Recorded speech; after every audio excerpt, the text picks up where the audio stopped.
You already know what it is. This is the G Shit Podcast, where we focus on family, friends, finances, freedom, and our future, and everything else. This is the G Shit Podcast. We are going live. Today we got a extra special guest. We got two guests. Beautiful couple here to represent beautiful family. Neils and Shamelle, let's get right to it.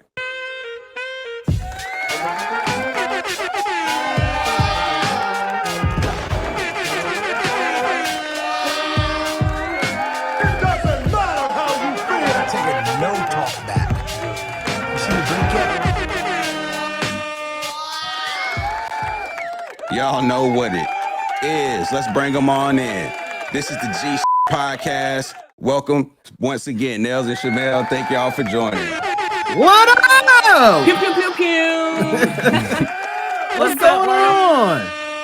Please, once again, please accept my graciousness. I really appreciate y'all coming on. I actually get right to it. We're not going to intro this thing. We're going to get to know you through the questions here, and we're going to take a road here, and pun intended, and we'll get to the end there. We will take a road and a journey. I really like to hear about how y'all met, but before we get there, just full disclosure, I do know both of these people. I actually knew Shamelle before I even knew of Carmika, my wife. This is a fact. Working at Hillside in the early stages, and correct me if I'm wrong, Shamelle, but weren't you doing something with as a guidance counselor or college access at the time with Hillside? Yes, been doing that since 2009. So yes, at Hillside, I was there for 2 years. I was a college advisor through the Carolina College Advising course. So loved it. Okay.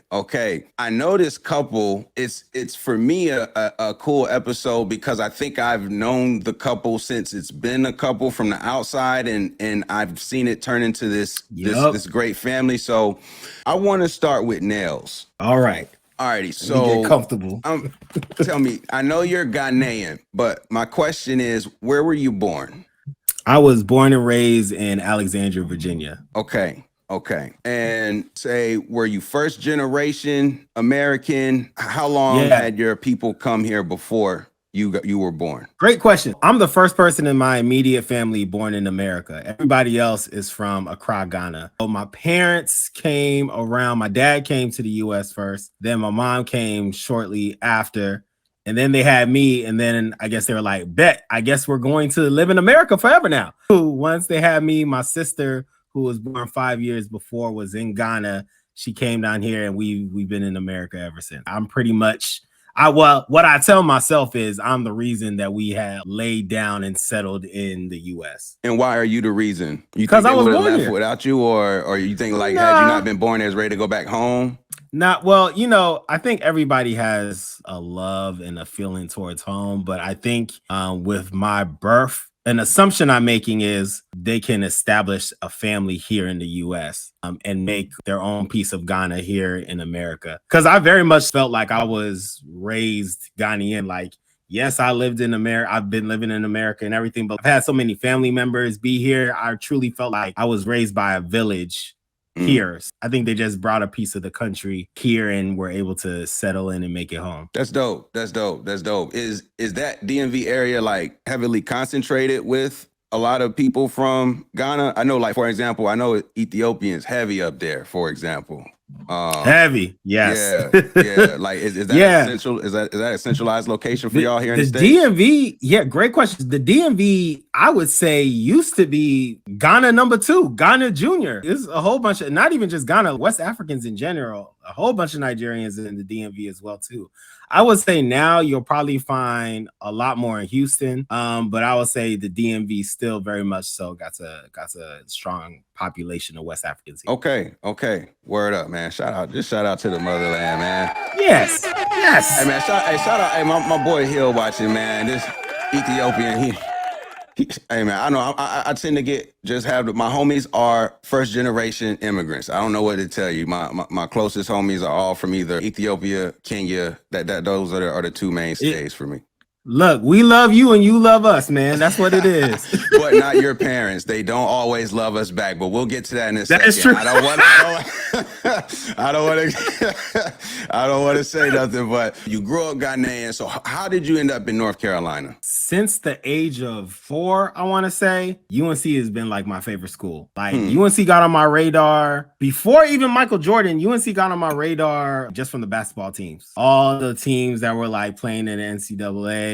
Eventually, I saw us beat Michigan.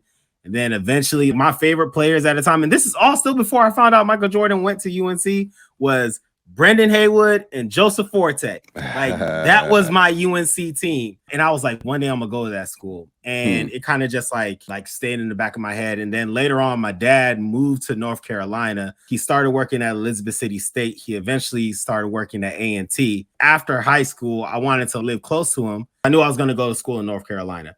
In some way, shape, or form, it was going to be a school in North Carolina. And when I was doing my research in college, I was, what's a school that really fits all the things that I'm looking for in a college? And lo and behold, my favorite school since I was 4 was right there in front of me. And so I applied and I was blessed enough to get in. And that's how I ended up in North Carolina. You know, I just want to share a little side story because growing up in Durham, in that era, South Square Mall was a thing.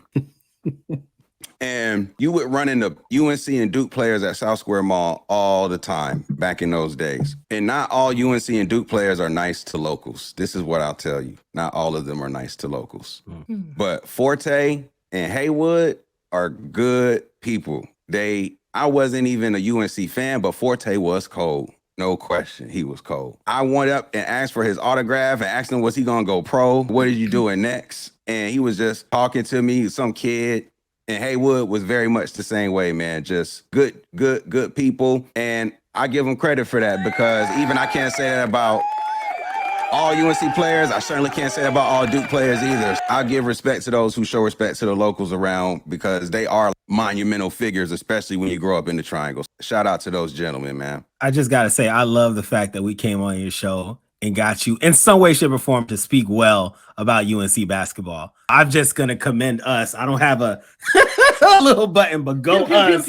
Yes, yeah, we got you to speak well. On the other side, though, we have like UNC. 2 UNC posters. It's just filled with UNC stuff in this room on the other side. We should have had it in the background here, but it's all good. You know, it's funny. I'll get into this later, but it's an experience that took place with you two as a couple that helped me emotionally detach from the whole UNC Duke thing altogether. And I will get to that later on. But can't wait. But okay, you already had that vision to go to Carolina, but you were from the DMV area. So Shamelle, growing up for you, where were you born? I was born in the great city of Greensboro, North Carolina. But then I was raised in my middle and high school years in Trenton, New Jersey. Okay. Going from Greensboro to Trenton, I imagine, was a bit different. Yeah, it was. You know, my grandparents were in the Great Migration. My grandparents were from Guilford County, Graham and Sedalia, 2 small towns in North Carolina. And in the 50s, they moved to Trenton, New Jersey. So my mom grew up from a baby to high school in Trenton, New Jersey. I grew up in the summer times visiting my grandparents, but it was nothing living there at all. But the funny thing is that I'm still friends with a few of the people who I was in middle school with in 6th grade. One I just hung out with a few weeks ago, and I was the girl with the country accent, with the Southern accent. I didn't realize I had an accent until I was there. They were like, "You talk country." I'm like, "No, I don't." Anyway, I have an ear for accents. So if I'm in a place for too long, I start sounding like the people, and Neils can attest to that. Very true. So, very true. Yeah. Yes. Word. It was dope being raised, growing up in the South and also experiencing the North as well. You know, I'm just East Coast all the way. When did you decide that you wanted to go, I guess, come back to North Carolina rather than stay in that Jersey area or somewhere else even? Well, Jersey, Trenton, it helped to grow me up, but I didn't want to stay there. I only applied to one college in state. in New Jersey. The rest of the colleges I applied to were all in North Carolina. So I applied to 8 colleges. 1 was in New Jersey, 7 were in North Carolina. So the odds were that I was going to go to college in North Carolina. My roots were calling me back. I thought I was going to go to A&T, which is where my mother attended. My mother used to also work there. I got a chance to see A&T early on. But I also have a basketball story. The stars were just aligning for me for UNC. But I was big and still am a huge Vince Carter fan. And I remember, I think I was in 8th grade, I believe, maybe 2001. And that's, the playoffs. He attended his graduation at UNC and he didn't attend one of his practices. The Raptors were in the playoffs. And so I was like, what is this UNC? And what is it about this school that you were in the playoffs, but you missed one practice that you could go attend your graduation ceremony? Granted, I watched the playoffs and they lost that game. I can't remember who they were playing for, but I just really felt for him. And I was just wondering, what if he would have gone to practice? Would they have won? But, him attending his graduation at UNC was more important. And I commend him for that. I was a Vince Carter fan. After that, I started doing a lot of research on UNC and, of course, Michael Jordan. And I wanted to be a journalism major at the time. So many people who I realized, were media personalities attended UNC. Also, I wanted to go for the sports. I wanted to go to a huge school. I wanted to go to a D1 school. That also was a part of it. I think it's fitting to talk about this step here because, well, it's fitting. We'll get to why, but getting to college, I often say, is not an accident. I think one of the unfortunate things about how stuff is designed is that there's such a penalty for not being at a certain place at a certain time, and things can then go real fast. And where did it all go? To make it to an institution like the University of North Carolina, you don't get there just by having, say, mediocre grades, if you will. You have to be a pretty good student or a great athlete, one or the other. So, what got you to UNC from a academic standpoint? Were you stellar students? Were you talk to me about how you strategically got to UNC as a high school person, and when did you actually start thinking that what I am doing now is going to get me to UNC? Because I was in school, I was not thinking about college at all until basically it was time to apply. Are you a first generation college student? Yeah. Okay, that might have had something to do with it. But Neils, you want to start with this one? It's funny you say that. Oh, we got the screen. It's funny you say that. I had an interesting academic career or academic experience, my K-12 experience. There was a certain point in elementary school where the educators were starting to test me and wonder if I was dyslexic or ADHD. And what that left me with was, oh, I must not be good at school. And if you fast forward 2 years, I was actually placed in gifted and talented classes. And all that happened during that time was 2 moves. We moved to another neighborhood. I went to another school. And then the next year we moved to another neighborhood. I went to another school. I went from getting tested for learning disabilities to getting placed in gifted and talented classes. Tell me the differences between those schools and neighborhoods. What was what can you describe the environments there to give context? Yeah, economically they were different. I mean, it's Northern Virginia in the 90s. It's very mixed, and you're gonna see everybody in every shade in every way, shape, or form. But economically, it was a little different. Where I was going to elementary school in the aspects of Northern Virginia, that was technically one of the low income areas of Northern Virginia. And then with each move, we went a step higher and a step higher in the economic neighborhoods in the Northern Virginia areas. As you can imagine, when you move to places that are economically more stable, there are more resources in the school. And even specifically, the teachers treated you differently. I gotta say, I'm almost certain that the physical move had a part to play in it. But I also think there was just a fresh start that I was able to have in each school. The teachers had to embrace me for who I was and not what they knew of me or anything like that. And I guess face value, I was treated differently. It also helped that, the teacher that I had in the school where I was getting placed for learning disability was a white woman, and she was stereotypically acting very much so like a white woman. Not talking to my mom. My mom didn't even know I was getting tested. Oh, she had to find out after they had a diagnosis. How does that even happen? How does that happen? Exactly. Because, I mean, you think because someone has an accent that they may not necessarily know all the intricacies of education, and they may judge whether that person has a degree or not, that they may be aware of what's best for their kid. But I'll tell you, for like with the utmost confidence in the world, parents know what's best for their kids, right? They may not know all the tools, they may not know the specific resources and the names and the terminology for stuff, but parents know what's best for their kids. The minute my mom found out that I was getting tested for something that was in correlation to reading, that was in correlation to spelling, she was, no, this, when he comes home, all he does is read and play video games. There is nothing wrong with him. So we're just going to move because I don't trust y'all. Wow. There were some financial reasons for why we had to move too, but we moved, and those moves had a substantial impact in my life. My 6th grade teacher told me I was smart. He was one of the first adults outside of my family who told me that academically I was smart.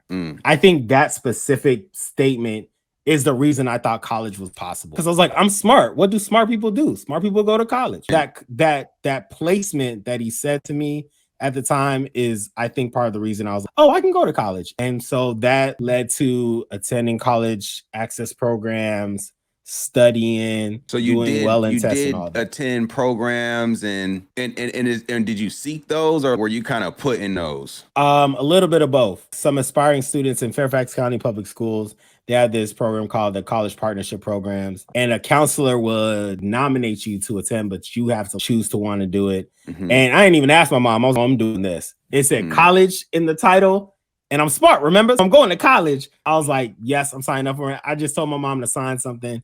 I'm sure she read it, but in retrospect, I'll just sign this. It's going to help me go to college, and we kept the move. Very interesting. Very interesting. So, Shamelle, I'm curious about you. Like, when did you start, like, really think about preparing yourself for college? So as far as preparing myself, well, I always loved school from growing up. The teacher just said I talked too much, but outside of that, I still got my grades. I was like on every report card before middle school. I was also in a college access program. I was in a college access program in Princeton through Princeton University called the Princeton University Preparatory Program, and it was for high achieving, low income students. I grew up in a single parent household. I filled out an application and I was nominated for that program when I was in the 9th grade by an English teacher. Thank God she nominated me for that program, and I got a chance to be on the campus, Princeton's campus, for 3 summers. And they did enrichment, SAT prep. We went on college tours. Initially, of course, I was gung-ho about A&T, and A&T is still near and dear to my heart. However, the college access program wanted me to kind of expand my list, and they wanted me to apply to a range of colleges. That's also how UNC got added to the list, and a few other colleges in North Carolina that were selective colleges. Hence, while I'm still in it, I really want to just kind of reach out to people, help them through that process, because I was helped so much along the way. And of course, being able to observe the campus of North Carolina A&T when I was younger helped to plant that seed early on. Okay, I appreciate y'all sharing that, because I do think, I fell into school somewhat. If I didn't have the friend group I had in high school, and also as a junior, all of my friends went to school. Felt like kind of had to at least apply. I did end up getting into a school, but I really was never in high school like thinking, let me do this to go to college. That was just never a thought. My SAT, I was definitely sub 1,000 SAT. I didn't do any test prep or college tours. And it's funny, I fell into as an early professional, I fell into college access, working with Upward Bound programs, because I had such a great experience at Winston-Salem State. I was like, man, if I can go back and maybe help a few more get there, that'll be fulfilling for me. Right. Yeah.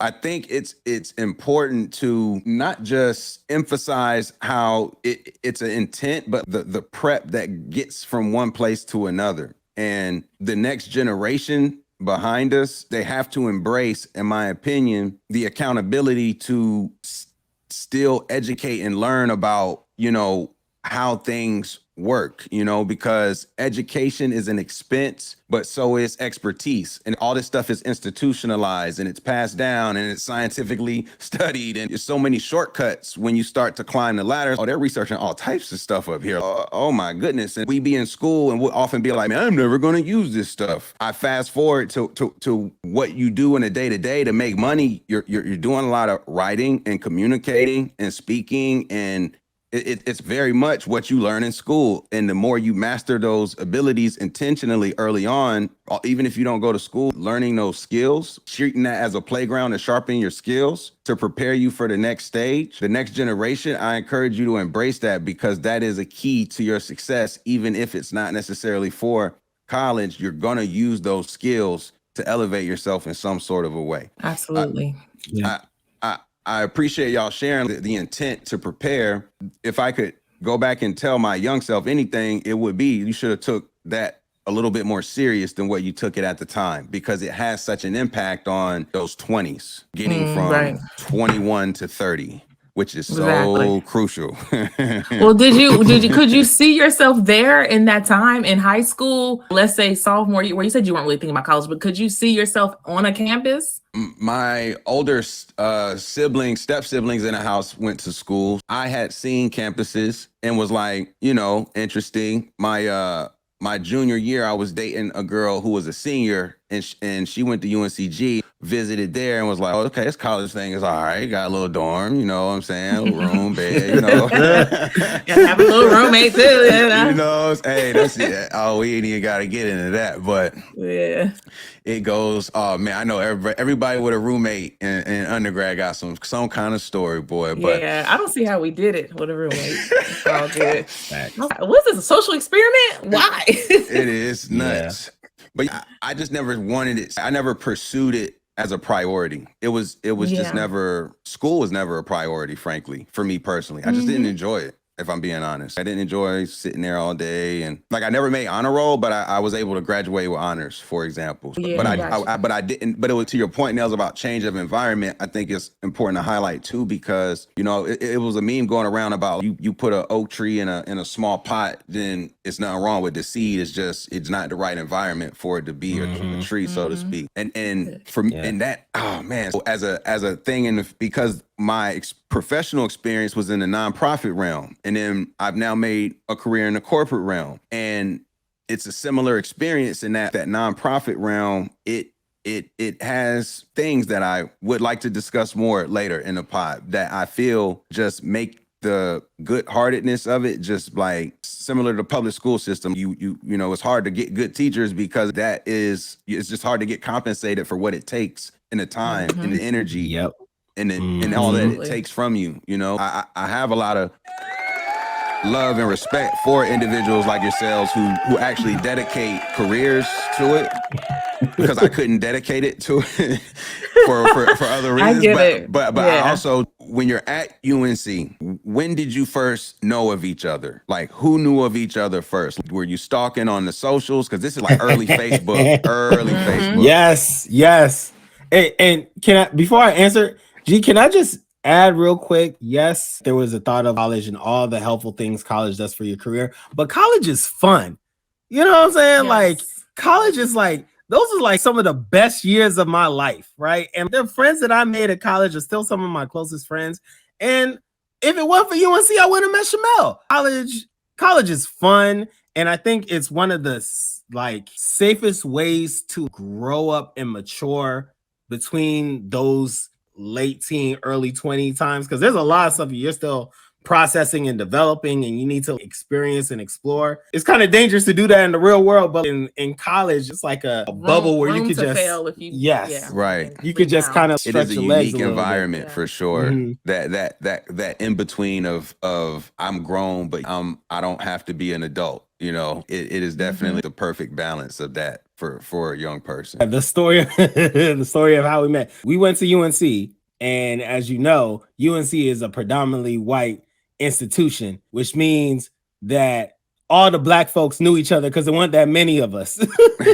True. So, like, I think, a lot of, I don't think folks do this anymore because people ain't on Facebook anymore. But like, typically, once you get your acceptance letter at UNC around the time we were there, the first thing you do is get on Facebook, number one. And number two, any black person you see on Facebook at UNC, you add them as a friend. The ritual. You make your community. Yes, very much. We had probably seen each other here and there from social media, even before Shamelle came to UNC, because I was a year ahead of her. And then because the black community is the black community, we knew of each other like all 3 years when we were at school with each other. And I never tried to holler because Shamelle was usually in a committed relationship to a football player, and I don't want to get beat up. I kept my distance. Whatever. I kept my distance. And I'm also a member of Omega Psi Phi. You know, there's a reputation that comes with the bros. You know, I can imagine there was reputation like what? Reputation like what? Yeah, well, funny enough, we are also known as Q dogs, and I think, you know, for some women they emphasize on the word dog, and they assume that all Qs are dogs. Dogs, not just in the animalistic play that we do when we hopping and barking, but literally dogging them out and just treating them like dirt and just out here trying to go crazy in these streets. Now, mind you, I have a lot of frat brothers that is absolutely 100% the truth. But that wasn't the case with Neils. That wasn't me necessarily, but that was very much a lot of my frat brothers. I can imagine that, like, folks, yeah, I kind of understand that. Once Shamelle crossed Delta, I think like one of the first times I remember us actually talking was when I congratulated her.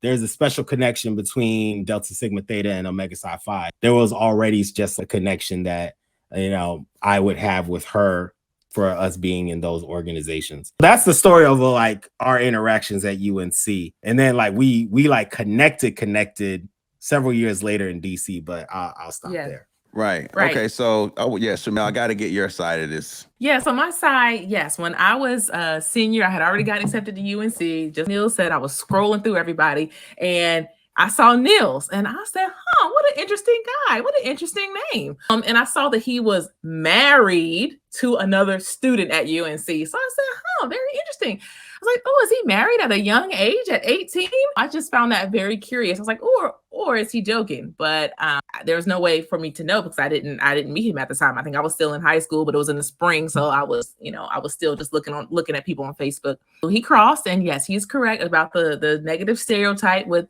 men and Omega Psi Phi. I was always told, stay away from Omega men. Stay away from them.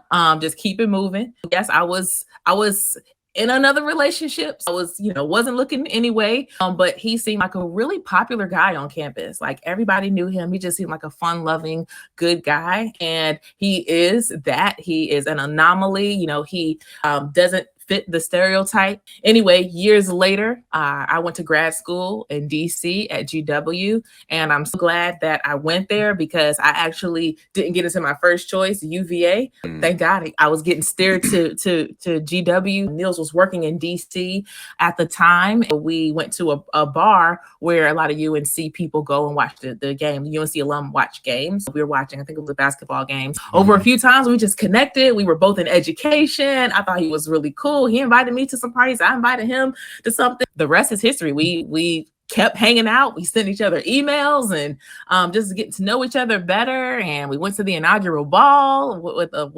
Uncle Barack and Auntie Michelle. The rest is history. Our first date was a double date with Barack and Michelle. Yeah. So yeah. Yeah. So for his second term. There we go. So now we're going on almost 8 years of marriage. Yep. Okay, so tell me this. How long did you date Neils until you said, I'm ready to move forward as a married couple? What was that dating period from your perspective? Y'all, I hear that y'all had the little thing going and all that. I know how it go. But from you, but at what point does it go, all right, I kind of got to do something now? For you? Great question. That is going to take some context. Before Shamelle and I got together, I had made a decision that I was like, look, I'm ready to get married. Like, I have had all the fun that I was going to have. There wasn't anything else that I was like looking forward to do. I was like, the next step in my life was to be married. I was only going to get in relationships if it was for a path towards a committed, long-term serious relationship. And do you mind sharing what age you were at this time having this thought? I was 26, I believe, 26, 27. I think at that point, and around that time, I had already been a director and pseudo executive for a nonprofit for like a few years. So like I kind of had like some stability in my life and like was doing a lot of upward trajectory at work. So I was like living like a lot more of a mature life than I think like the typical 26-year-old would. So in my mind, I was already thinking like, all right, so what's next? What's next? And next for me was definitely getting married. Like I wasn't very much so looking to be out here that anymore. That wasn't fun for me. It didn't excite me. What excited me was finding a partner that I could build life with. I was very much interested in that and wanted that. Before Shamelle and I were even a thing, that was where my mindset was. I wrote a list down of all the things that I was looking for in a wife. And then I started to think about, you literally wrote a list down, or you just making it sound nice right now? You had a piece of paper where you wrote a list down. You said, I need this. And okay. It was like a random Friday night. I was watching cartoons. You know what? Let me write a list down. I wrote a list down, had 6 or 7 stuff on it. And then when I looked at the list, I was like, so if this is what my wife is these characteristics, what would her husband's characteristics be? And that's when I realized that I wasn't living the life I wanted to live. I started to think about how I interacted with folks, how I presented myself on social media, how I dressed, how I went to church, all the stuff that I was thinking about. If this is what I want out of wife, what should her husband look? And that's when I like started to do work on myself. All this was going on, and like Shamelle moved to DC. So like all that stuff was going on. Shamelle and I, when we were hanging out when she was in DC, we were legit just friends. It was nothing more, nothing less. We were just friends. And we enjoyed each other's company. But as we got to further know each other, I was like, I like Shamelle. So were y'all even really dating, or were y'all just kind of kicking it as friends? Like on some like that's the homie, but you wouldn't claim that you was anything. But that's the homie. And hold up, and I've been saying your name all kind of up. Hold up, because she said it different than me. It's Neils. And it's Nails. It's yes, both. It's both. It's both. Oh. The homies call me Nails. Okay. So his mama calls him Nails. My mama called me Nails. My daddy called me Nails. The accent. So the homie, the true homies, that's how you can know if someone knows me. Okay. The homies call me Nails. Yeah. Okay. I've been saying this wrong the entire time. Like, nah, you're good. If anything, that just shows how cool we are. So yeah. Bet. Okay. My bad. Didn't mean to interrupt there. Yeah, we were legit friends. Look at Shamelle. Of course, I thought she was bad. I got common sense, but we were legit just friends, and we just treated like that. So when did that change, and how did that change? Because let me say because dating somebody, and then all of a sudden, without a conversation, they started calling me a boyfriend, and I was like, "Word, interesting." And I would never do that. I know some women who do that. So I'm curious, y'all were friends? Did y'all have a conversation to make it? There was one moment, like at least I think we've talked about this before, but there was one moment. We were going to a bar to watch a UNC basketball game. We typically do. So I was hitting her up like, "Hey, you gonna be there?" She was like, "Yeah." I was like, "Cool, all right, bet we'll meet up there." We got there and I couldn't find anyone else at UNC there. There was no one else around. Her and I just sat at a table. I was, well, we might as well just watch the game. He bought me some wings. And I bought her some wings. Bought her some wings. The key to a woman's heart too is food. And we just sat and talked and watched the basketball game, essentially a date. And I think at that moment I was like, Shamelle is cool. She's always been cool, but I think this could be more. I think this could actually be something. That's how it changed for me specifically. Yeah, and at the inaugural ball, I don't think we were officially a couple yet. We weren't. So we were just starting, but there was so many people. There were thousands of people there. Neils made a gesture. He is very with physical touch. He's really good with that. He grabbed my hand just to make sure I was safe and held me close and pulled me close or whatnot. And I'm like, oh wow, it was almost like magic. Like touched my hands when he held my hand at the inaugural balls. That holding hands is intimate from what I've been seeing people on social media. Like, oh wait, hold on, I must really like you to hold your hand. You know what I mean? That kind of thing. It's true. So it was just that simple gesture and just the feeling that I felt at that time. I mean, I was already very impressed with him as a person, and the emails that we sent back and forth, like our emails, we sent a lot of emails together. Yeah, we were just getting to know each other better, just asking. We were answering paragraphs, that right there. We just kept digging and digging and digging, and we eventually fell for each other. Wow. Okay. All right. So Nails. I'm asking this question because, again, my best friends are first generation from the motherland. And I know one of my boys who's Kenyan, like we were such bad influences, the American boys. Like she seen us, I grew up in this apartment complex called Colonial in Durham. And then there was a neighboring complex called Valley Terrace. And we would just go over there and just see what was in the mailboxes. Terrible. Terrible. We would just, let's go see what's in the mail today. And his mom definitely saw us going through people's mail. And from that day, he was, man, my mom never was really a fan of y'all. But I can understand that. One thing I also know to be true is they would want their sons to marry someone of the same, even tribe, even not even country, tribe. I'm curious for you. That is definitely a thing. How did you, or what was that for you to bring to the family? I'm going to give me some of that African American thing, and this is what we finna do. Did you have any sort of pushback on that? What was that like for you? That is very much so a thing. No ifs, ands, or buts. I know for a fact in West Africa, but I guess it's probably a thing for all African immigrants who come to the U.S. So it's a thing, but I'll say this. It is not a thing to my parents. My parents never, ever in any way, shape, or form were, you better marry a Ghanaian. In fact, I don't think they ever thought that was going to happen. They never pressured my sister or I, specifically Africans and West Africans. Never came up, never discussed. There were never any stipulations or rules on anyone we ever dated. So much so, my mom was like, I'm cool if you bring a white girl home.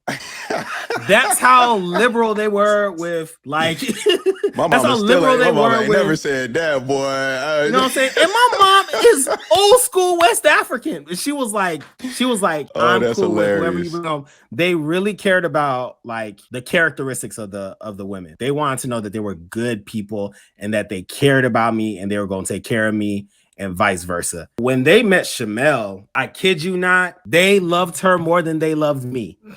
And they were make it work.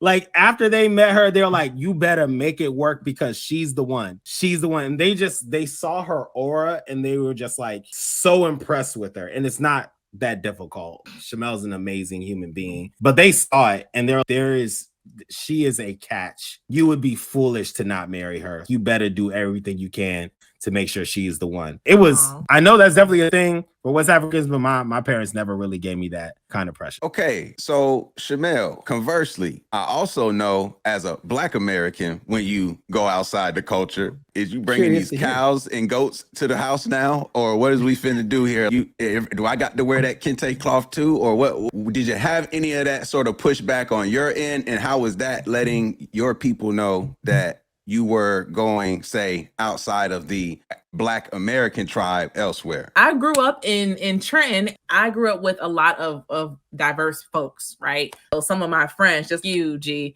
were, first generation Americans. Being friends or in a relationship with someone who wasn't Black American wasn't, to me, it wasn't anything that was extremely different. I mean, of course, he had a long, beautiful last name that I, had to learn. Well, actually, the first time I pronounced it correctly. It's Ribeiro Yemofio. So I was already open to people that were from diverse populations. As far as my parents, my mom had her own experiences with dating someone who was African, right? And she sometimes put her apprehensions on me. Mm-hmm. And mm-hmm. I wasn't having that because I knew him for him as a person. Thank God also, he what you see is what you get. Thank you. What you see is what you get. Woohoo!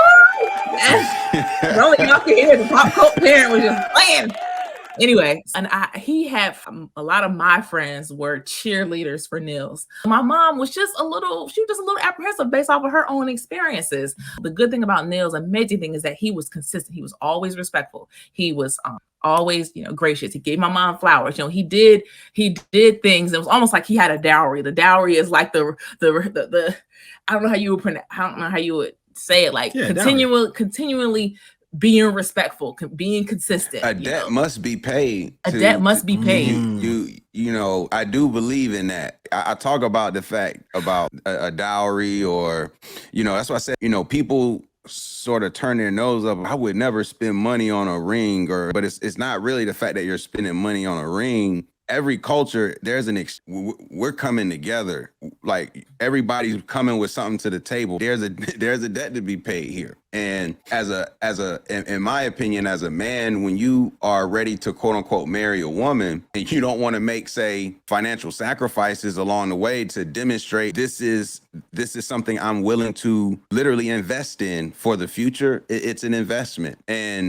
And these tokens, these gestures, I know we sort of talk about them in ways and but it's like at the end of the day, if you are serious about building with someone, you shouldn't be cheap about it, because just anything else, like everything's an investment and it costs to build. If you want to really start your off right, invest early and often. That's all I can tell you, because equity is a real thing in the market, and it's also a real thing in a dynamic between two people. And the beautiful thing about building between two people, in my opinion, when you approach it with such an intent you did, I can say I had a similar sort of mindset. I never really prioritized anything outside of who am I going to figure life out with. And then once I felt I had that, it was all right, now I can figure some other things out. And then, but having that intent, when I met, it was a certain, I courted, I was courting. I was out here seeing who wanted it. Like, oh, you don't like me? Okay, on to the next. Like, I was just like, Hall of Famers bat 300. You know what I'm saying? So I was going from boom to boom. I was out here playing because I met her at a bar, right? I was definitely just out here going crazy. But then you meet somebody, now you got to get serious. You got to invest.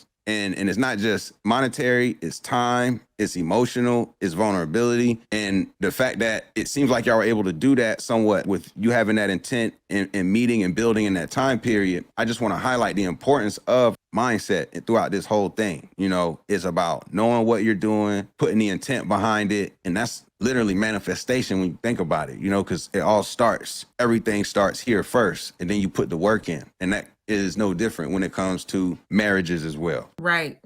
And shout out to Neils. There's so many thoughts I'm having right now. He is more than likely the most consistent man my mom has ever met outside of her father, right? Just as a positive example. And she respects Neils, and he reaches out to her, weekly and gives her calls. This is that work that he is still putting in. We're married with 2 kids. It's not easy, to do that. You hear about in-laws or whatnot. Neil's parents have always been open and gracious to me, so I'm very thankful for that. My mom really loves Neils, even though, hey, Neils may not feel it as much, but my mom respects that. That's the most important thing, is she respects him. My dad does as well. So my dad used to send Neils like Father's Day cards, because he's like, look, you're a father or whatnot. And my dad never was like, oh, he's African. He never said anything like that. My dad, he spells our entire last name. He doesn't cut it short or anything. When he's mailing things, he spells it all out. That's a long last name. He respects that. So I really do appreciate that. And the other thing I want to share or sort of share here is, before we sort of push it forward to the next thing, is this Duke UNC situation. Because as someone, like I said, growing up in Durham and being a Duke fan, you are still a minority. It's not more Duke fans in Durham than UNC fans. It's just not. Okay. I didn't know that. I did not know that either. No, it's way more Carolina fans in Durham than Duke fans. You still a minority. When I tell you that's telling. No, I'm joking. No, hey, when I tell you that this emotional attachment to it is deeply, it impacts relationships with people at school. It could potentially cause you not to go to school. You get in trouble when these games go down. If you bet too much money. Things can happen between these rivalries that really have real impacts on people's lives. And it's just because Duke Carolina played that night. And then it's like, oh, we hitting Franklin, or we gonna make our way to campus and see what's going on. Because when I was in high school, we would go to Franklin Street, go try to find something going on at Duke, and we would just say we were Central students. That was just our thing. And we would just say we studied criminal justice because that's what Jordan studied. And then we would just, wherever they would let us in, with wherever we could kind of sneak our way into little house parties and frat parties where they weren't checking IDs at the door, we was in all of that from like when I was in 10th, 11th, and 12th grade. That's also too, by the time I got to college, that's what I was, I've been out here with Carolina, Duke, and I was all in y'all cafeteria. Homegirls swiping us in. Man, we was all in that mug. Like, and that's swipes. Got swipe free food. And I had experiences there that for whatever reason, my interactions with, say, Black males at Duke was not the same as at Carolina. And I was much more warmly embraced in those environments at Duke, not at Carolina as a local or someone from Central. This is just our experience when we were out there parlaying. The fact that the basketball team and I'm a Duke fan is already embedded, and then I'm out here partying and I'm like, man, these in Carolina, man, they just mad because of other reasons. And so I'm like, Carolina. I had this such attitude in my head, like I don't give a, like I was that like radically charged anti-Carolina around the time we met. I know this for a fact. Oh wow. I know this for a fact. I really just did not like Carolina. And let me think. When we got married, Nels, you were at the wedding too. You were at I was at the wedding, yeah. Mm-hmm. Were y'all engaged at that point, by the way? Or I don't think so. Were we engaged? That y'all's large wedding was in September 2014? October 14. October 2014. Yeah. Okay, so yes, we were engaged. We were engaged, yes. yeah. Okay. We got engaged in We're July. engaged, yeah, for a year, yeah. We had the wedding and then moved to DC for that bit of time before going to Amsterdam. Mm-hmm. Yeah, that was fun when y'all were in DC. That was a had period. longer time. That was a period. But there was a night out on a Duke Carolina night. I don't know where I don't remember exactly. We were at a bar, weren't we? It was like a bar. It was like sports bar. I remember, yeah. So my wife, for those of you who don't know her, like I would say when it comes to this stuff, she's highly annoyed.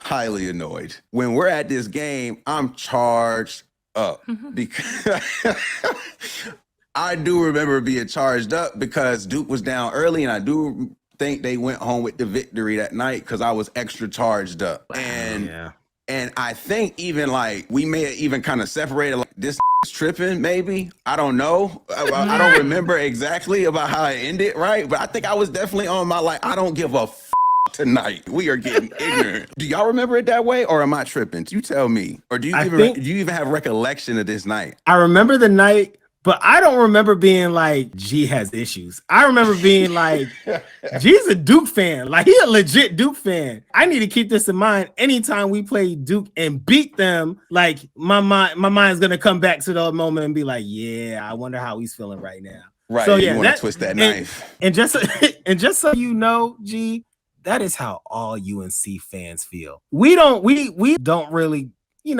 lose to Duke every now and then. Whatever. We still got all these championships and all this acclaim, and I think we still have the overall victory, but ain't nothing sweeter than beating Duke.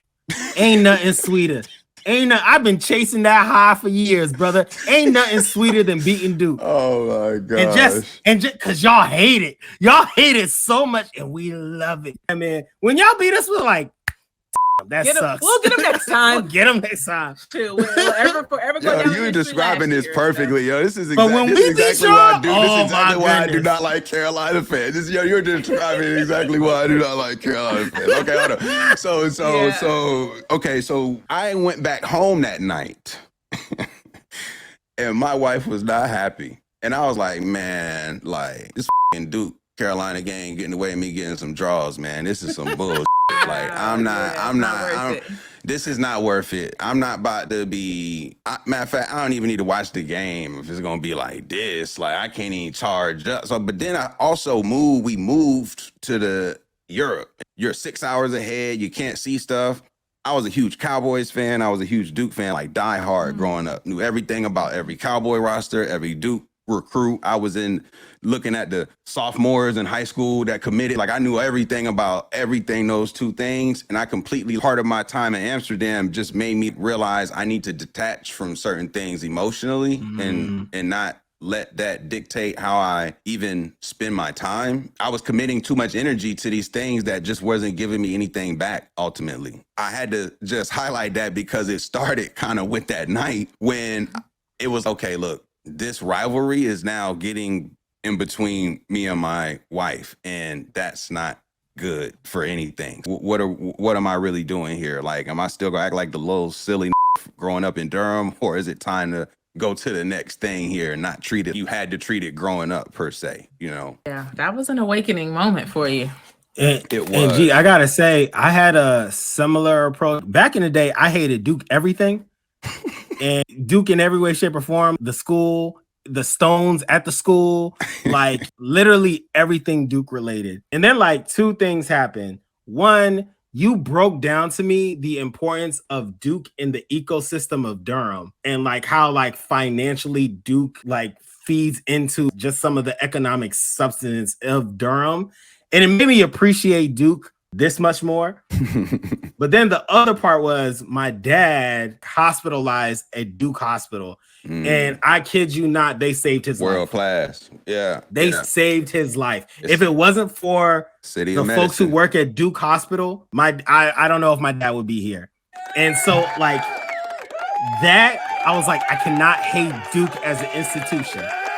City of Medicine for a I can't reason. hate Duke Great as an job, institution. Yes. City I of will Medicine hate for a Duke reason. basketball forever, but I cannot hate Duke as an institution, man. They've done too much for me and my family to talk that bad about them. But I will talk bad about their basketball. No, it's all love at the end of the day, but that is what it is. If you're not from this area or if you haven't been in this area, that rivalry can literally get people, like, tear people apart. But I do want to talk though about the fact that, okay, you meet, you go through that phase, you eventually get married, and then you build a family. My question is, what would you tell that couple, say now, when you first got married, that you wish you have known? That's a good question. A couple things I would say is like, one, enjoy the time. Stop like thinking about 3-4 years in the future and you have to do this in order to do this and do that. I'm like a super planner. I was very much so thinking, well, if we go to this place for an out of town trip, then we may not want to go in 3 years where the cost will go down, like just stupid stuff. Like, don't think that deep about it. Enjoy the time together and consciously think about the importance of spending time with each other. And that's like number one. And like number two is, this is actually advice I got from another couple. Shout out to Shamelle and Amelia. They told us early on in our relationship. I think we just got engaged. They said, in your marriage, the word divorce should not exist. Like the concept of divorce should not exist. And I think that was some of the best advice I ever got about marriage, because I had to like consciously, anytime there was an argument or I was upset or I wasn't sure it was going to work, I could not think about the term divorce. I could not think about the concept of divorce. And it forced me to have to figure it out. It forced me to have to work whatever our issues were, work it out, because we were together and we were going to be together. And I think that was great advice. I think that's got us to where we are now. And I will very much say that same stuff again. Okay, yes. I think I know why the podcast came on. I think it was because when I'm adjusting it, maybe I clicked it. Yeah. Did you figure that out? Yeah, I did. Okay, sorry about that.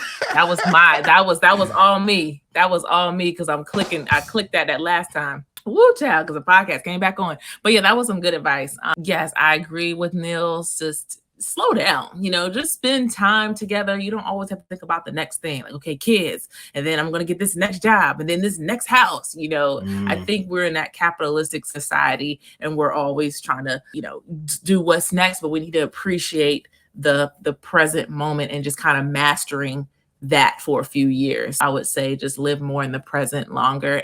I would say continue to, be yourself, because sometimes you can, lose lose some of the things that you used to do, or you lose friends that you used to have that you don't have anymore, I would have said just continue to trust the relationship and trust that we can still, have some of the same friends we used to have. We can still do some of the things that we used to do. We don't have to just, cut certain things out because we're married. That you point that out, because there is this, whether it be conscious or unconscious, or whether it be, either external or internal. I can't figure out where it comes. It could be from all angles now when I really think about it. But when you do get married, especially at what is, I would say, a younger age, which I would say would be like, I would say a younger age would be mid-20s in today. Would you agree that you got married at a younger age, or would you disagree? Relative to our friends, yes.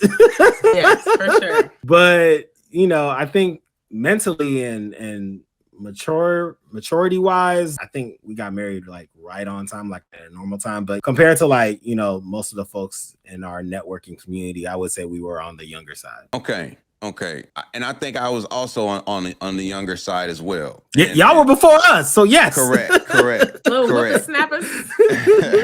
And you said I think we both know people who have gotten married around the same time. We all got married, and I think getting married at that younger age, there is this, like you said, this almost assumed pressure to portray a certain level or to reach a certain level.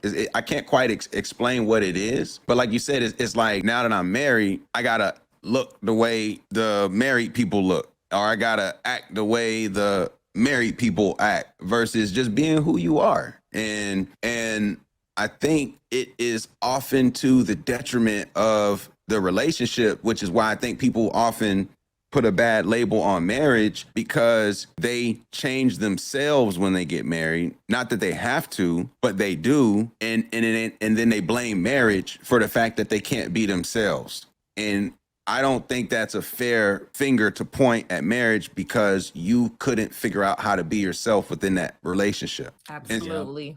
And I think it's important to anyone in a marriage to prioritize self, because your partner can't make you happy. And if you aren't locked in to you and what is good for you and going to make you the best wife or husband that you can be, then the happiness will never be there in the dynamic, because it won't come from what the partner's doing, no matter how great or bad they are.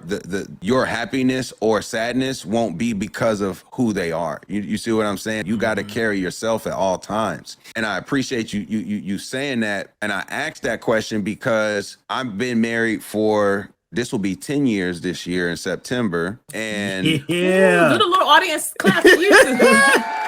And for those listening, she will make an appearance here soon enough. Don't worry about it. Can't worry wait. I'm tuning in for that. about it. I She just will make love an that picture appearance behind here. you on the wall. That just gives me all the smiles. Thank you. That's when I had the 360s. Sadly, no more, but it's okay. But I do appreciate that. The audience will get to hear from her plenty over the coming near future here. But being able to be together 10 years and we don't have kids, I think most of the people who got married when we got married, we're the only ones that I think don't have kids. Our relationship is somewhat unique in that I don't know other couples who got married when we got married and don't have kids yet. I like to ask married couples with kids questions like this, because I know inevitably when the kids come, nothing is the same. And so if with as comfortable as you can be, not what were the big changes for you from like what you knew of each other before kids versus when you had your kid and now we're parents versus just husband and wife? What was the biggest change in the relationship? Everything is harder with kids. Even breathing is harder with kids. It's just the concept of kids, and having kids is just challenging. It's funny you asked that, because while it's difficult to have kids, once have a kid, when I think about Ian, our now 5-year-old, like, it's hard for me to remember a time before he existed. Once he was here, he's always been here. And the same thing with Jaden, our 2-year-old, it just seems like they've been here since like we've been together. But how long were y'all married before you had the first? 2 We were years? married for 2 years 2 and years. a few months, but we got pregnant. We were a year and a half in when I was pregnant, a year and a half Give or take, into yeah. marriage. Mhm. Things I would say I always thought I was not gonna be the disciplinarian. Like my mom was a disciplinarian, my dad was very chill and like talked to me like a friend. And so like I always say like my dad was like my best friend. He always kind of like just talked to me like, you know, like a grown man talking to another grown man. And yeah, I thought I was gonna be like my dad. Wrong. I am like my mom. I am very strict, very like, and do this, do that, get your homework done. I'm just old school African mom. Like that is how I parent. Old school African mom. I think that's like me learning more about myself and how I parent. And I think Shamel's had to be on that journey with me. And we've had to learn our parenting styles while still also learning each other as a couple. Mhm. And so like now we've always had to like maintain a household, but it very much so feels like a corporation now that her and I are managing. We are thinking about the funds. We're thinking about the resources. We're thinking about the investment. We're thinking about the growth. And it's not just about me and her anymore. It's about our little village, about our tribe and all the things that can like affect it. Like we're constantly having to think about it as those CEOs. If anything, we just had to trust each other a lot more and communicate a lot more efficiently, and have to be like strategic about like, this is when we're going to have a date. This is when we're going to talk about family stuff. This is when we're just going to hang out. Like we've had to like really systematize manage our time. Yeah. To your point, that's what's been the biggest change in communication, like you just said. Also some small things is that I was thinking about this earlier today. When it was just us two, if I was somewhere, I might shop, I might buy him a few pieces, I might buy him something, a clothing item. Now it's like almost all about the kids. And what's the last clothing item I bought Neils? You know, he liked that. He liked when I used to do that. Now I'm thinking about the boys. And so I'm like, okay, let me reincorporate buying something for Neils. Got to still do that. You know what I'm saying? Just showing ways that I used to show love, then I should still keep that up. Very interesting. Yeah, that's a good point. I would imagine that's what I often hear is that once the kids come, a lot of the times everything goes to the kid. Where do you two stand on the philosophy of, some people say you prioritize your spouse over the kids, some people say you prioritize the kids over the spouse? Do you think you prioritize either? I don't know. I think in my mind, I would like to say I would prioritize you first, because I mean, I'm just thinking about the hierarchy of when they're like God, your spouse, your kids, you know, then everybody else. But I don't know if sometimes it comes across that way. You know, that is a good conversation that maybe we can have. How do we feel? Where do we stand on that? So in my mind, I would say I would want to prioritize Neils first. And that could be just as simple as, okay, who gets the food first? Now, most of the time when I am giving food and plates, it's the kids first. I'm not even gonna lie. But you know, it may depend on the situation. I will say, like, personally, it's Shamelle over everybody, even them kids. It's Shamelle over everybody. But in practice, we could have like an in-depth conversation.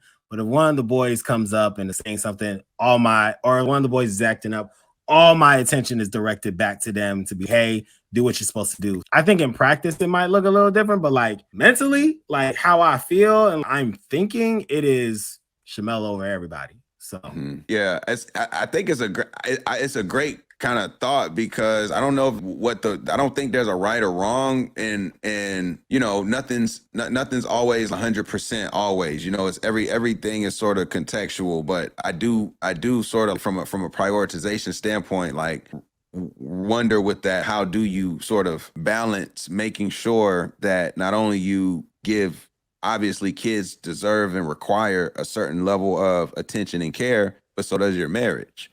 And oftentimes from me just seeing it happen, you know, it's oftentimes kids can pull marriages apart. How, like, with that said, in your experience, it seems like it's somewhat bringing you together because you're also creating things together along the way. How do you ensure, I guess, that as you continue to grow as a family, that the kids continue to bring you somewhat closer versus pull you apart?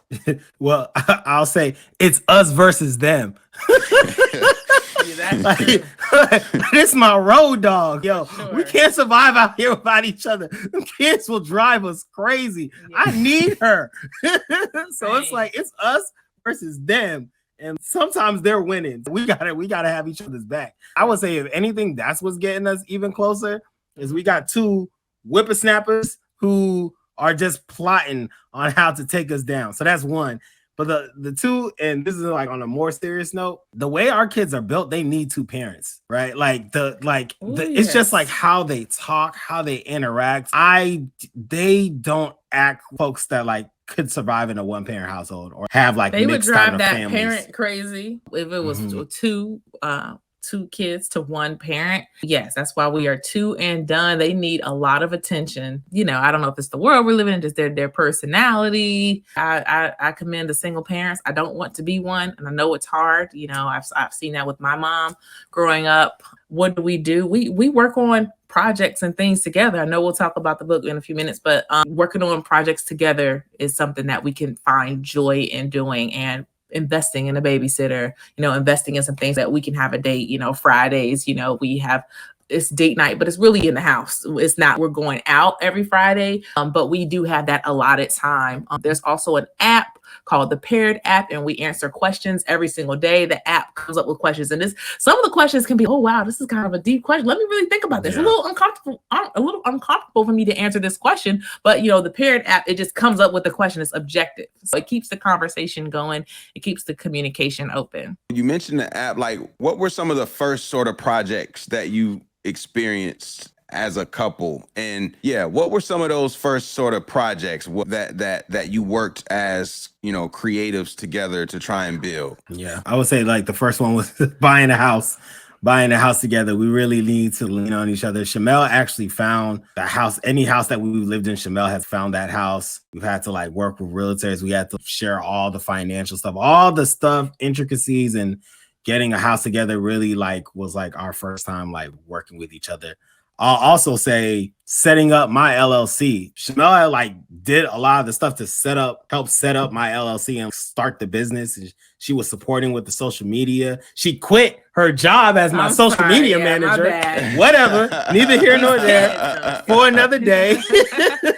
No kids. Why? Yeah. And what is the LLC? What type of business is it? Heroes for Hire is a organization. It's a business that supports social entrepreneurs to take their ideas and turn them into fully functional nonprofit organizations. Have an idea, you talk with me, and we set up your 501c3, we set up your articles of incorporation, all the intricate paperwork that can seem complex and annoying, like we take care of it for you. Shamelle, it was an idea that I had, and if it weren't for Shamelle, it wouldn't have actually become a business that's been going on for since 2016. Yeah, since 2016. Yeah. It's been 7 years now. Yeah. And then, you know, eventually move in Shamelle's LLC, and then, you know, the book. So, and Shamelle, what's your LLC? So my LLC is Keys to College LLC. And of course, it's in college access, assisting students and parents to help them through the admissions process, just demystifying the process, whether that's one-on-one meetings, whether I'm talking to a classroom or a group of parents.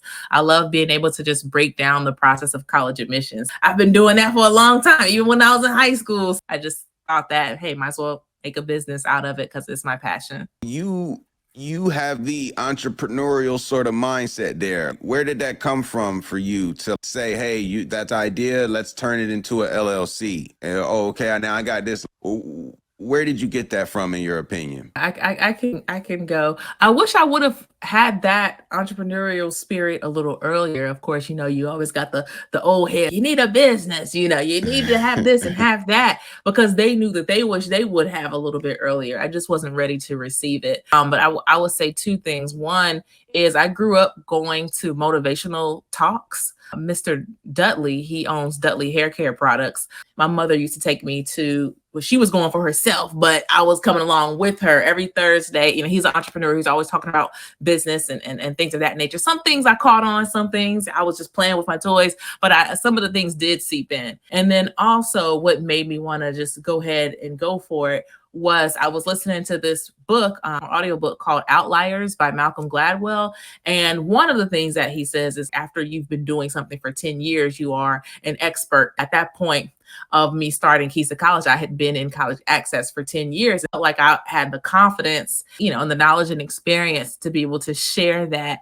And doing the paperwork was quite easy. It's the maintaining it that is something, but just doing the paperwork for the LLC was quite easy. And then the social media, that part was fun. But still, I know just being a business owner is not easy. I'm still learning. Yeah. Second person for me, to it mention was Outliers on the podcast, by the way. Second person to mention that specific book.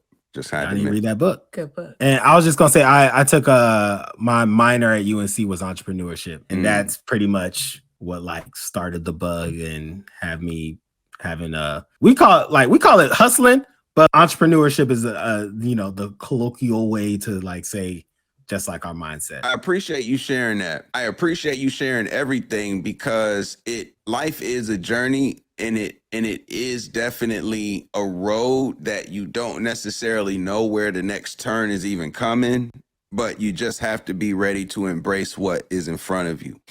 And you came together and you built this family. I guess before I get to the book, my question is, it's a children's book of all books. Why who woke up and said, children's book? Why a children's book? There's a couple of things that had this book formed together the way it is. For one, as Shamelle shared, we like working on stuff together. There's there's just enjoyment for us working together on specific activities, especially one that can generate additional revenue into the household.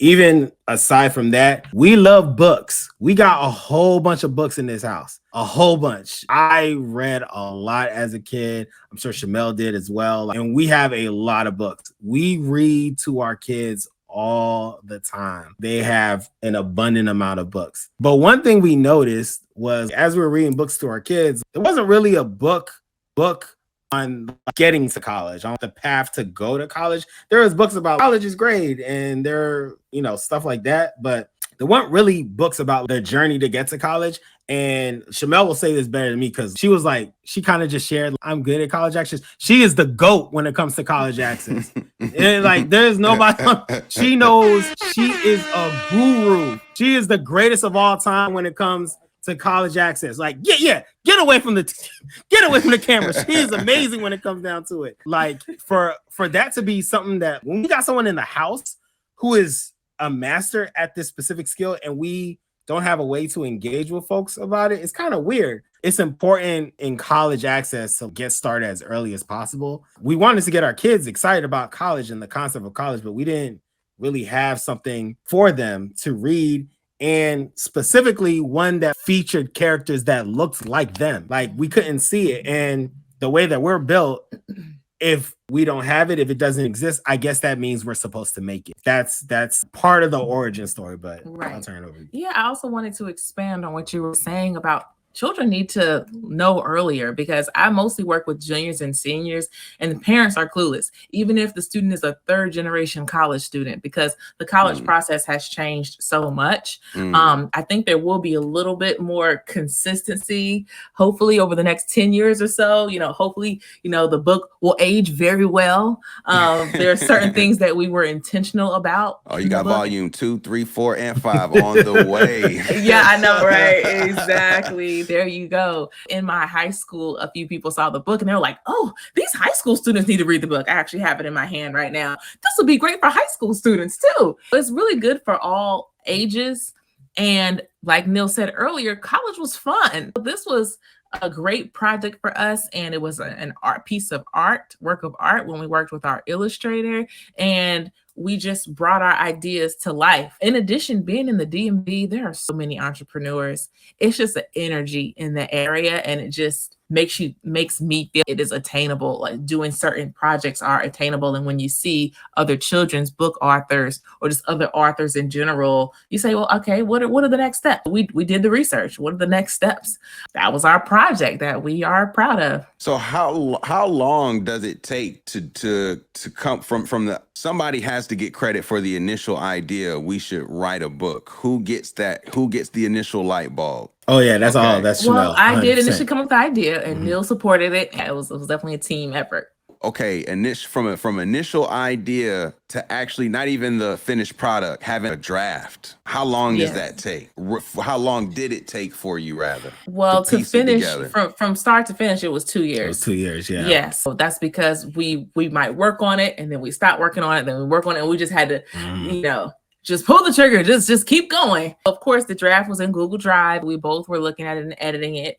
Niels is an amazing writer. He's really great with words. I was even impressed with him, what he came up with in rhyme, and he's an MC, low key. Anyway, so that's what that was, and we were working on it 30 minutes at a time, an hour at a time. Keep doing that. I guess that was 2 years. Yeah. Yes. Nice. Yeah. So we always thought the book would get made. We just saw it as a little fun project. We knew it was going to exist. We just kept, anytime there was a break and we had like 20 minutes, an hour to spend on it, we would spend on it and we would just keep it moving. From start to finish, it was 2 years. That's important, man. As a creative, when you want to create something, you have to force yourself to spend time on it. And you can't afford to let too much time go by without doing what it is you need to do to move it forward. And that's just in anything. The fact that y'all were able to make that time commitment with kids, that's a really impressive thing to do, not to just create a book that period, but then to do that in the midst of while managing family, managing careers, managing relationship. All of these things take time, and you've been able to seemingly manage that time over a period of time, which is just great to see. So when we talk about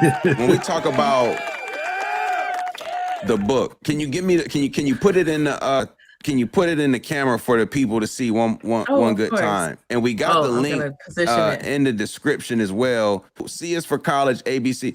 Is it a children's book or am I tripping? No, it is very much. Well, it was originally designed as a children's book. Shamelle said, once we come to realize is while it's broken down in like an ABC format and is written for language that should be like accessible for like early elementary students, everybody is finding it useful and helpful. So even a high school senior, high school junior could find value in this book. Even the parents of those high school juniors and seniors and whoever, like everyone has found some use of value in the book. Even just being reminded, some college access professionals of, oh wow, like I needed to be reminded on how important it is for this aspect of college access to exist, and like to talk to, like, what is an easy way to talk about scholarships? What's a fun way to talk about getting reference letters? I have heard that everyone has found it useful in some way, shape, or form. And we could easily turn this into a Google slide presentation for parents, and that's something I'm working on already anyway, like literally using the same letters but just putting it in an adult form. Wow, that's crazy. And you've also been reading into different groups. How has the book sort of helped you all present yourselves to the community to help push to push everything forward? What sort of things have you done in the area for people listening, and what might you have coming up? Well, I think some folks are excited that we are authors in Prince George's County in the DMV, that we have kids and we made a children's book with the inspiration of wanting to read a book to our kids.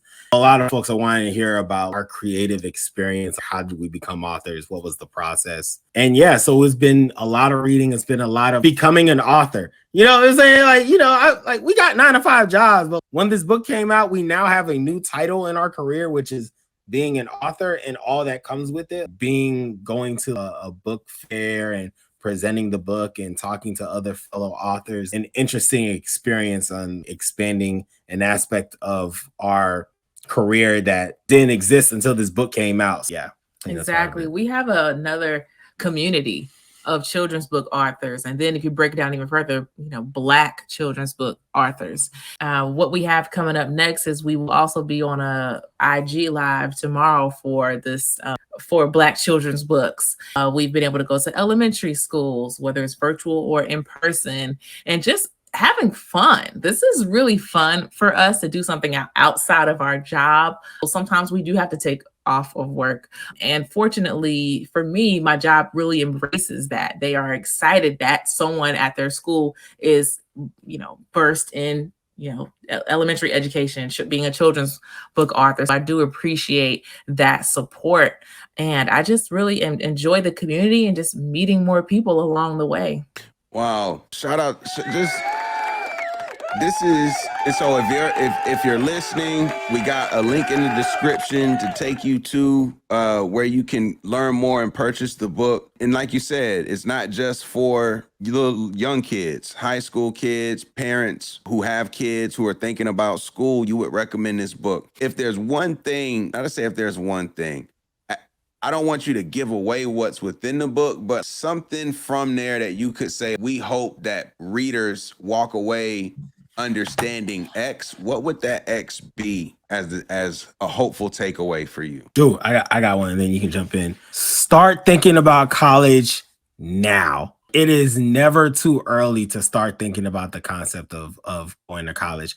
And I'll say this, college isn't for everyone, but it should be an option for everyone, right? Folks should make the conscious decision of whether they want to go to college or not. Right. I what I'm really concerned about is folks feeling I can't go to college because I'm not smart enough, because I don't have enough money, because of whatever the reason is. I want you to say, I don't want to go to college because I'm going to do this thing instead, and I do not need to go to college for that. That is a sense of power and a choice, because you completely understand what college is. You completely understand what you want to do, and you're making a choice to do that versus feeling like you can't go to college. I want to eliminate the concept that you are not allowed to go to college, that you do not deserve to go to college. That is a myth and a farce, and we need to dismantle that idea. I think the book is hopefully opening folks' eyes to being okay, I can start thinking about the test that I need to take. I can start thinking about the recommendation letter. I can start thinking about scholarships today. As a fourth grader, as whatever grade you're in, I can actually start thinking about those things. So by the time I'm there, no one's gonna freak me out about the concept of applying to college and going to college. I've been talking about it since I was in elementary school. So I think that's what my hope is for the book. Right. That was good. And I will focus on one of the letters, which is E for essays. And we went to one of the elementary schools, and Neils was joking, look, you're going to be writing the rest of your life, because no. Yeah, they were upset about that. So Neils is going to show page. E. Yep. There it is. For essays. And I would like to inspire people to embrace writing, because that is a form of communication. And the better writer you are, the more opportunities you're going to have. Don't shy away from it. If you're not a great writer, lean into it. Do intentionally write, journal, do things that will help you improve. Because if you're not a good writer, you can become one, but you have to practice. Because if you don't practice, you will never be a good writer. So those essays can help earn you money. I wrote essays for the Gates Millennium Scholarship. I earned the Gates Millennium Scholarship, and it was worth about $100,000. If people said, okay, it takes too long to write 8 essays, well, thank you, ka-ching. It takes 10 hours. Let's say I put 10 hours into writing the essays. Well, that was $10,000 an hour that I earned by writing those essays. That earned me $100,000 worth of scholarships to college, especially coming from out of state. That's I want to impress upon us is writing. Yeah, see, you could tell you know how to talk to a nigga that be thinking nah. When you break it down like that, you get a young nigga attention. You like, hold on, wait, how much per hour? Exactly. You're like, you made how much in that hour? Oh my goodness. No, that is that's a great way to frame it too, because and it goes back to sort of what we discussed earlier. These skills that you are developing, whether college is, and I appreciate you, Neils, for saying that, because college is not for everybody, and that is okay. Being literate, a skill that can carry you no matter where you are. Knowing the where you are, having literacy, knowing how to read well and write well, and if you combine that with the ability to speak well, you're going to do pretty good for yourself. Yep. period. And so I appreciate a book like this with the young illustrations of color. Before we get out of here, how did you go about getting an illustrator to help put this stuff in? I gotta imagine that had to been a bit of a process. Cam, yes. Talk about Shout Cam. out to Cam Wilson. So again, this was fun for us. We were searching on Instagram. Yes, looking at different illustrators. I came across Cam Wilson, and I had seen some of the work that he had done, and I really enjoyed it because it wasn't amateur looking. It looked pretty professional, and he seemed very accommodating. He answered quickly, and we just had the conversation going. He's a brother. It worked out, and we had chemistry, and we put our ideas out there about what we envisioned, and he capitalized on that. He used his artistic license and just expanded on our visions. We found him through social media. Yeah, and I gotta say, Cam, we shared what we thought, but he knew exactly what we wanted. He saw our vision for the book and made it reality. The brother is gifted. He was meant to do what he's doing now. Yeah, big shout out to Cam. Man, shout out to y'all. Shout out to Cam. Shout out to See Us for College. If you are not even a parent, an uncle, an auntie, you got someone who you care about that is young and you want to make sure that they're aware of those opportunities, this is a resource that you should be hopefully getting here soon for a stocking stuffer, birthday present, or just because it's Wednesday. Why not, right? It's college access. Yes. So we got the link in the description. We also got the links to check up on their websites. In addition to doing the book, Nels, you also got the podcast on the side as well that was going off in the background, right? So since we couldn't hear it, at least you could tell us a little bit about it. Yes, Pop Cult Parents. I'm one of the co-hosts of Pop Cult Parent. Also, MF Jones, Clyde Jones, Mark Jones, and Shannon Smith. It's a retrospective podcast where we talk about all the different movies, TV shows, music, books, everything that shaped us as kids. We were all latchkey kids. One of our parents was the television. And we talk about all those things that we experienced and how it helped shape mold us to who we are now, especially as folks who have jobs, have careers, have parents, or are parents and have kids. Just thinking about the important role of pop culture and how it affected us. And that is the show. You can check us out on all things Pop Cult Parent, POP. CULTPARENT. Yes, please check us out. Man, shout out to y'all. Shout out to Nikki OJ. Shout out to Clyde F. Jones, the homie Hill. We appreciate Ebony as well and everybody else watching.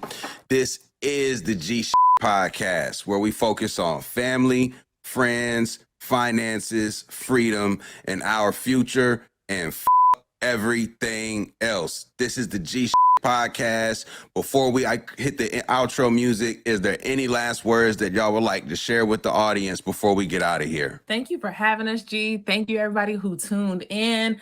I would like to say, keep shining. It doesn't matter what anybody thinks about you. Keep going. Keep shining. 1000%. Leave it there. Shout out to you, brother. We keep it up, man. You're doing great things Keep on shining, this podcast. G.